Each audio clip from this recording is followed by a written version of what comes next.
like minds, two hearts, one mind, one God. This is our first episode, and I want to welcome you.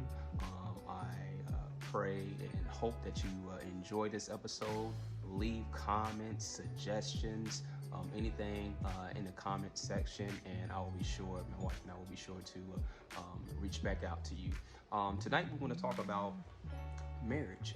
What is marriage? What is its purpose?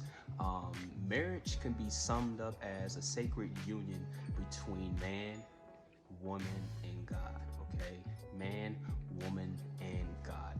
In other words, it is a covenant. Okay, a covenant between those three: husband, wife, and God. Marriage can be broken down into three classifications. Number one, a successful marriage. A successful marriage could be a marriage where the husband and wife put into practice what they have learned in premarital counseling, prayer. In other words, it's action. They've used everything, all the tools, all the resources, and they were able to overcome every obstacle that may have, or every obstacle that they had to go up against. Okay. Number two is a failed marriage.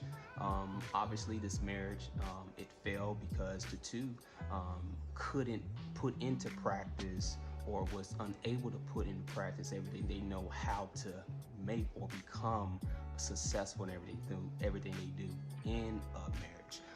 When an obstacle came their way, they weren't able to overcome. Okay, or they could have been ignorant of what marriage could or should be in the eyes of God. Okay. Number three is a stagnant marriage. Okay, and I think this is critical because there are many marriages that appear to be in a place where they're stagnant. Stagnant, in other words, it can be classified as a broken marriage. This marriage is a marriage that somewhere along the journey, somewhere along the way, they become stagnant in identifying the areas where they need to improve on, or they were pretty much unable to articulate and communicate the areas of inefficiencies. Okay, this is very critical. Now, the good thing about stagnant marriages is that they can be repaired, hence broken marriages. Okay, are you with me? A broken marriage. My wife and I, we really believe that when two decide to improve in those areas in a safe setting, those areas can be healed. Emotional issues can be healed. Communication could be fixed. Okay, so all hope is not lost in a stagnant marriage. Okay, now, number two, the purpose of marriage is to pretty much multiply that marriage's vision. Okay, in other words, it's what that husband and wife prayed to God. Okay, they prayed about God. They prayed to God about certain things that they desire to do in that marriage. For example, it could be a pantry, a husband and wife come together to create a food pantry, a business, a book, a church, or anything that marriage believe God can really do.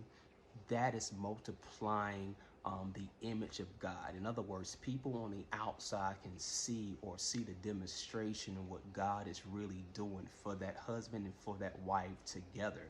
In other words, it's leaving God's fingerprint. Yes, leaving God's fingerprint in the very place, or in the dirt, in the earth where God created Adam. Okay, that's powerful. Okay, man and woman coming together as one and showcasing what God has done for that marriage. Okay, so in a nutshell, marriages are awesome. Marriages are amazing when you know what it's for, when you know the classification of marriage, when you know what marriage is, you begin to understand the purpose of the marriage. Okay, amen. That's it. If you have any questions, any suggestions, please leave your comments below. And prayerfully, I hope to see you again in our next episode. Okay? Have a great one.